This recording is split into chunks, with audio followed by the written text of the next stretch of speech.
भाग्य जिसका लिखा स्वयं विधाता भी नहीं मिटा सकते, परंतु क्या जन्म से लेकर मृत्यु तक जो कुछ भी हमारे जीवन में घटित होता है, जन्म कहां होगा, किससे विवाह होगा, यहां तक कि मृत्यु कब और कैसे होगी, क्या यह सब पहले से ही निर्धारित होता है?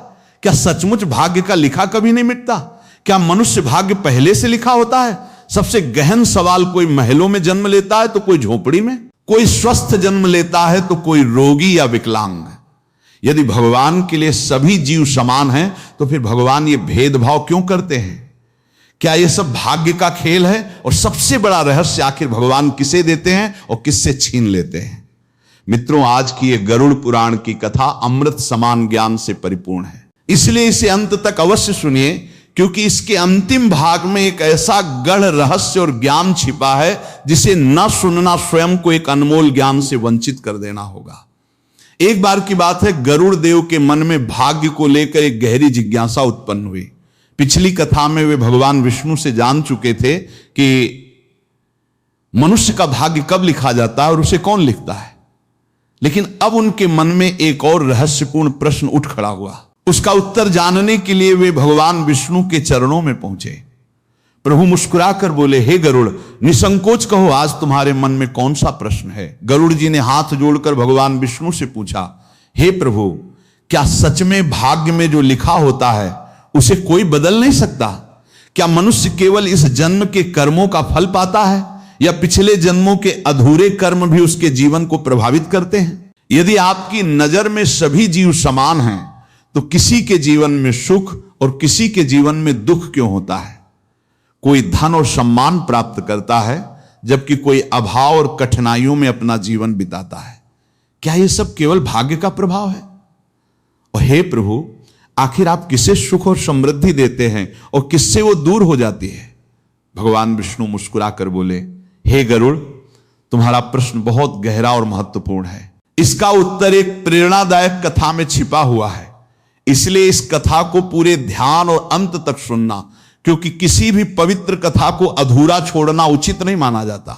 गरुड़ जी ने विनम्रता से कहा, हे प्रभु, मैं इस पूरी कथा को पूरे विश्वास, श्रद्धा और ध्यान के साथ अंत तक सुनूंगा। बहुत पुराने समय की बात है।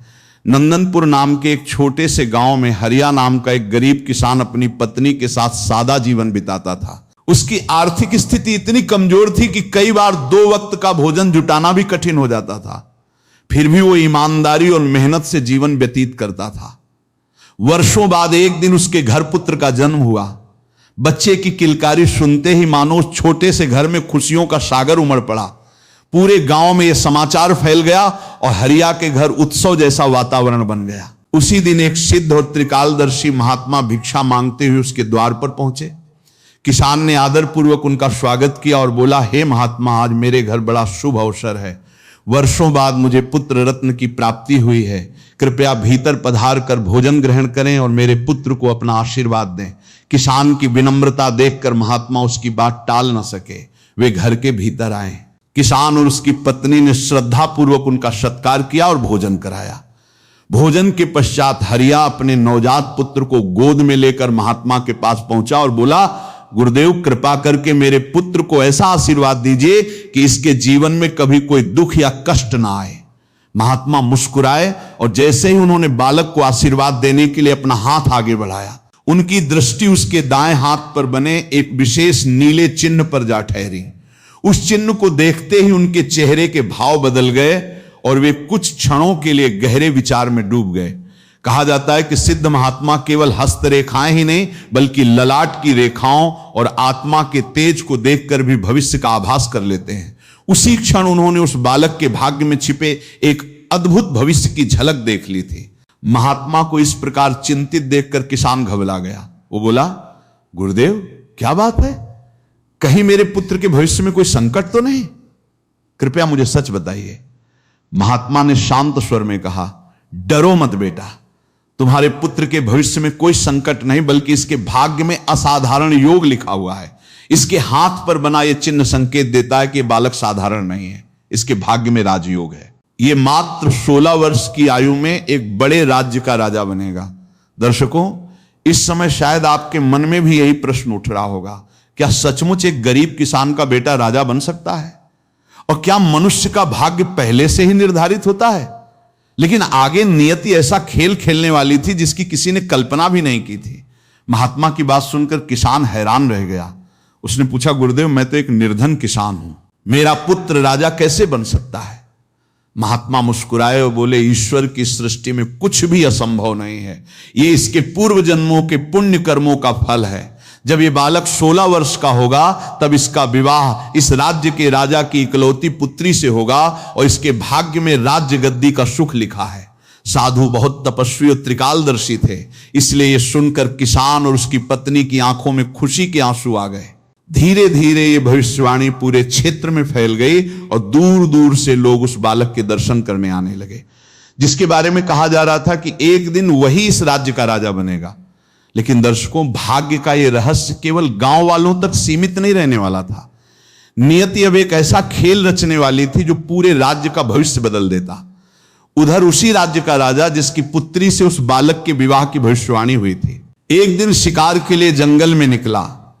शिकार का पीछा करते करते वो अपने सैनिकों से बिछड़ गया और घने जंगल में भटक गया।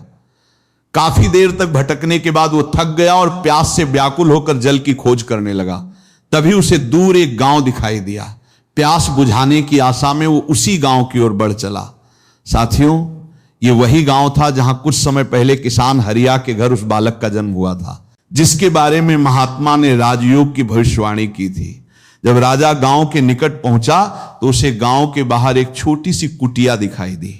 कुटिया के सामने एक तेजस्वी साधु ध्यान मग्न बैठे थे।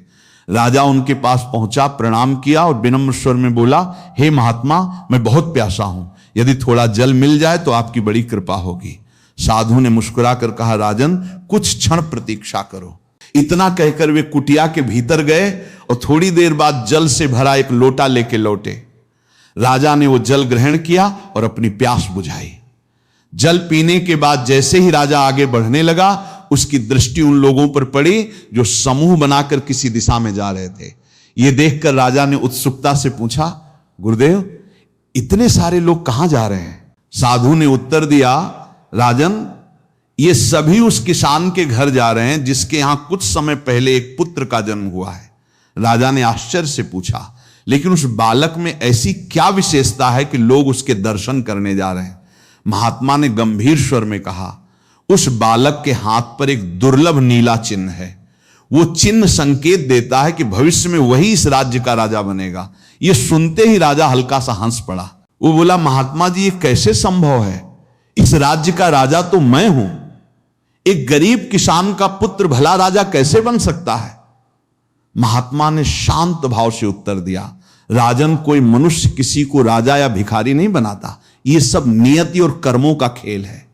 और सुनो, केवल राजा ही नहीं बनेगा, आज से 16 वर्ष बाद उसी बालक का विवाह तुम्हारी इकलौती पुत्री से होगा। विवाह के बाद वही इस राज्य का उत्तराधिकारी बनेगा। महात्मा की बात सुनकर राजा चौंक पड़ा। वो तुरंत बोला, मेरी पुत्री, लेकिन मेरी तो कोई संतान ही नहीं है, फिर आपकी ये भविष्यवाणी कैसे सच हो सकती है?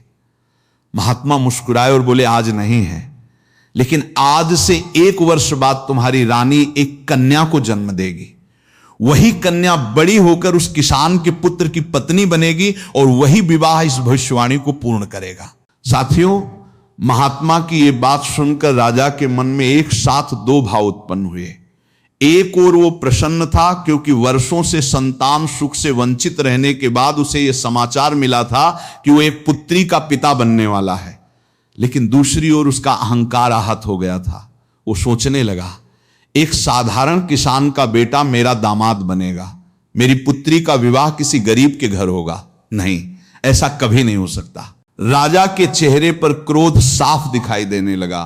कुछ क्षण तक वो मौन खड़ा रहा, फिर दृढ़ स्वर में महात्मा से बोला।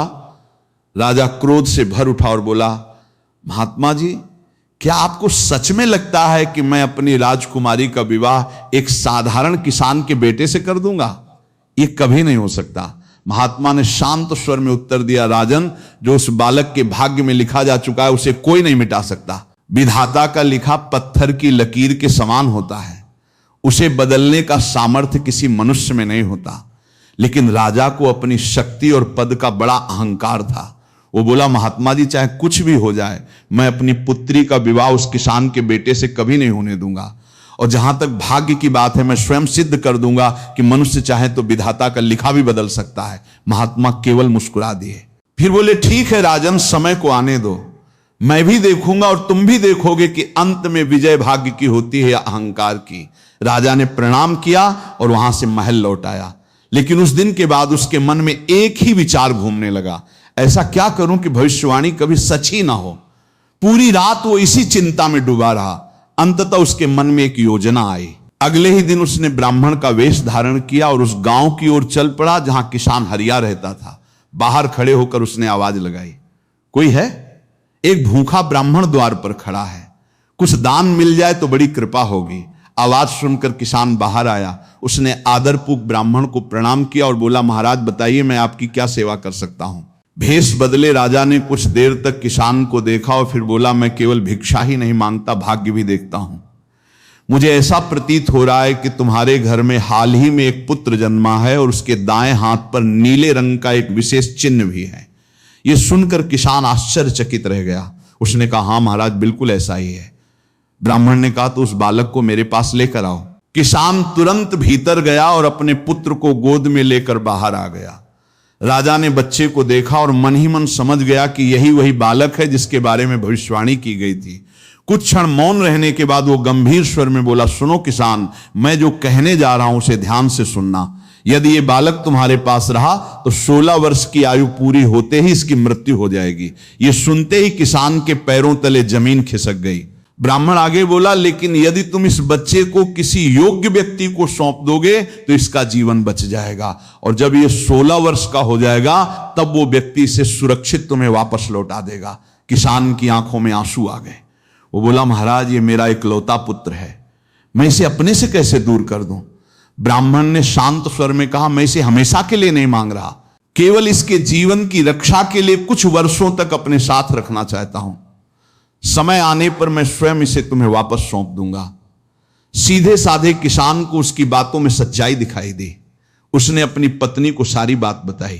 यह सुनकर वो रो पड़ी और पहले तो बच्चे को देने से मना कर दिया, लेकिन जब उसे समझाया गया कि इससे पुत्र का जीवन बच सकता है तो भारी मन से वो भी तैयार हो गई। कुछ देर बाद दोनों अपने नवजात पुत्र को गोद में लेकर बाहर आए। उनकी आंखें नम थीं। बच्चे को ब्राह्मण की ओर बढ़ाते हुए उन्होंने कहा, हे ब्राह्मण देव, हम अपना पुत्र आपको सौंपने के लिए तैयार हैं, लेकिन हमारी एक शर्त है। जब ब्राह्मण बने राजा ने किसान दंपति की शर्त पूछी तो किसान की पत्नी आंसू भरी आंखों से बोली, महाराज हमारी केवल एक ही शर्त, जब मेरा पुत्र 16 वर्ष का हो जाए तब आप उसे सकुशल हमें वापस लौटा देंगे। राजा ने तुरंत हामी भरते हुए कहा, मुझे तुम्हारी शर्त मंजूर है, मैं वचन देता हूं कि समय आने पर तुम्हारा पुत्र तुम्हें अवश्य वापस मिलेगा। भारी मन से मां बाप ने अपने कलेजे के टुकड़े को ब्राह्मण के हाथों में सौंप दिया। उन्हें क्या पता था कि जिसके हाथों में वे अपने पुत्र का भविष्य दे रहे हैं वो कोई साधारण ब्राह्मण नहीं बल्कि स्वयं राजा था, और उसके मन में कुछ और ही योजना चल रही थी। बच्चे को लेकर राजा वहां से निकल पड़ा। उसके मन में संतोष था कि उसने भविष्यवाणी को असफल करने की दिशा में पहला कदम उठा लिया है। कुछ दूर एक सुनसान नदी किनारे पहुंचकर उसके मन में एक भयानक विचार आया। उसने सोचा, यदि मैं अभी इस बालक को मार दूं तो सारी समस्या हमेशा के लिए समाप्त हो जाएगी। लेकिन जैसे ही उसकी नजर उस मासूम शिशु पर पड़ी, उसके हाथ कांप उठे। बच्चा निश्चिंत होकर मुस्कुरा रहा था। उसी क्षण उसकी अंतरात्मा ने उसे धिक्कारा, इस निर्दोष बालक ने तुम्हारा क्या बिगाड़ा है? क्या केवल अपने अहंकार के लिए तुम इसकी हत्या करोगे? राजा चाहकर भी ऐसा ना कर सका। तब उसने एक मजबूत लकड़ी का संदूक बनवाया, उसमें हवा आने जाने की व्यवस्था करवाई और बालक को उसमें रखकर नदी की धारा में बहा दिया। संदूक धीरे धीरे दूर जाता रहा और राजा यह सोचकर लौट गया कि अब भविष्यवाणी कभी सच नहीं होगी। लेकिन मनुष्य योजनाएं बनाता है और नियति मुस्कुराती है। नदी की लहरों पर बहता हुआ वो संदूक कई कोस दूर एक दूसरे नगर के किनारे जा पहुंचा। उसी नगर में मानो सेठ नाम का एक धनवान व्यापारी रहता था। वो प्रतिदिन प्रातःकाल नदी में स्नान करने आता था। उस दिन उसकी नजर बहते हुए उस संदूक पर पड़ी। उत्सुकतावश उसने उसे किनारे खींचकर खोला। संदूक खुलते ही उसकी आंखें आश्चर्य से फैल गईं। भीतर एक सुंदर नवजात शिशु सुरक्षित लेटा हुआ था।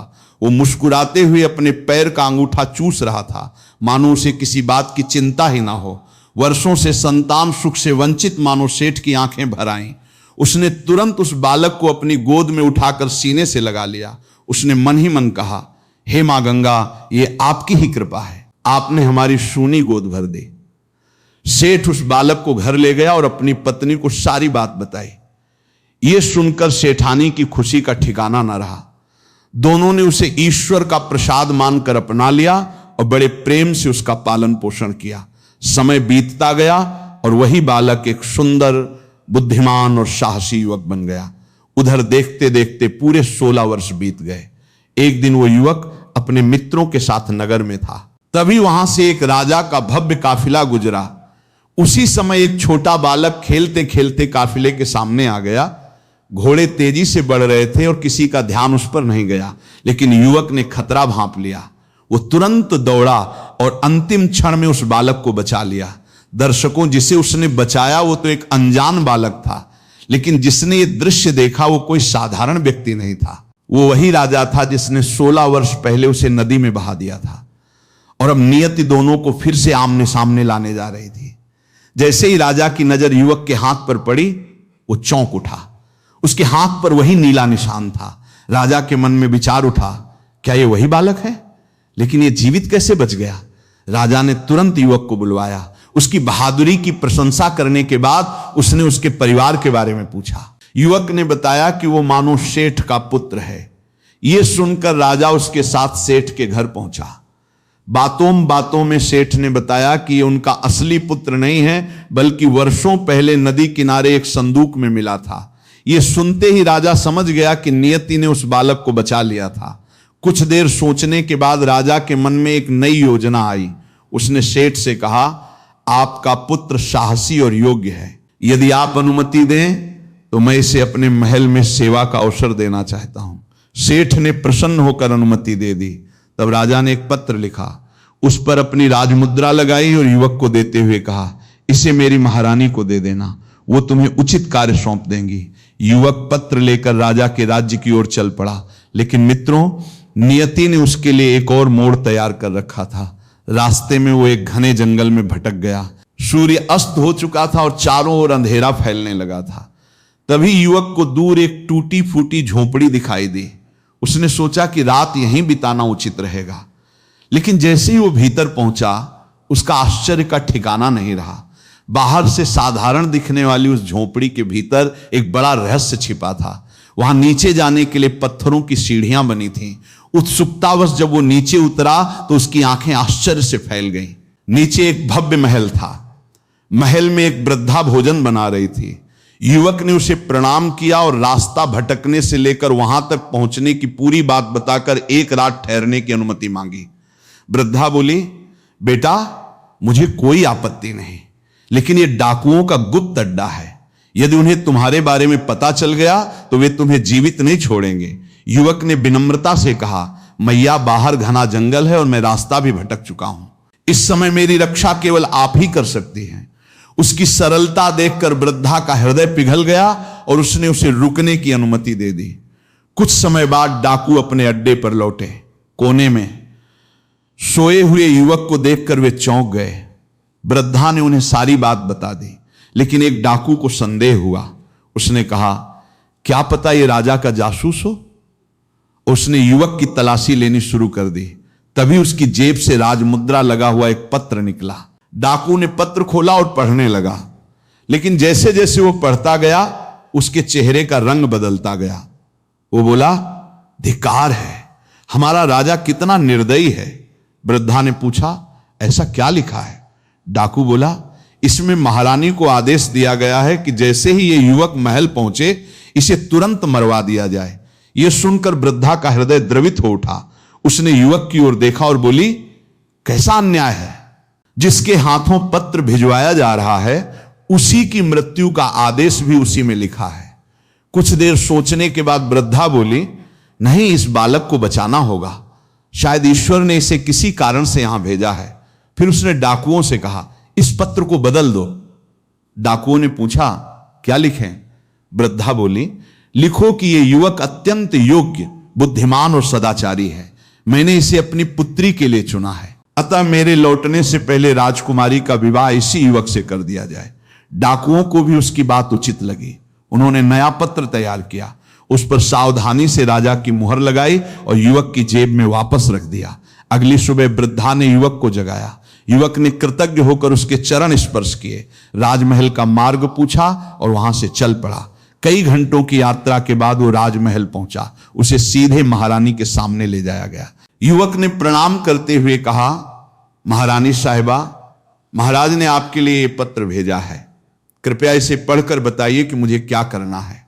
मित्रों, उस युवक को क्या पता था कि उसकी जेब में रखा वही पत्र अब उसकी पूरी जिंदगी बदलने वाला था। दर्शकों, महारानी ने युवक के हाथ से पत्र लिया और पढ़ने लगी। उसमें लिखा था कि यह युवक अत्यंत योग्य, बुद्धिमान और सदाचारी है तथा राजकुमारी के लिए उपयुक्त वर है, इसलिए राजा के लौटने से पहले ही उसका विवाह राजकुमारी से कर दिया जाए। पत्र पढ़कर महारानी अवश्य आश्चर्यचकित हुई, लेकिन डाकुओं ने राजा की राजमुद्रा और हस्ताक्षर इतनी कुशलता और सफाई से अंकित किए थे कि उन्हें किसी प्रकार का संदेह नहीं हुआ। उन्हें पूरा विश्वास था कि यह पत्र स्वयं राजा द्वारा ही भेजा गया है। इसलिए उन्होंने बिना विलंब किए राजपुरोहितों को बुलवाया और शुभ मुहूर्त में राजकुमारी का विवाह उस युवक के साथ करवा दिया। देखते ही देखते वो साधारण युवक राज परिवार का दामाद बन गया। उधर राजा अपना कार्य समाप्त करके लौट रहा था।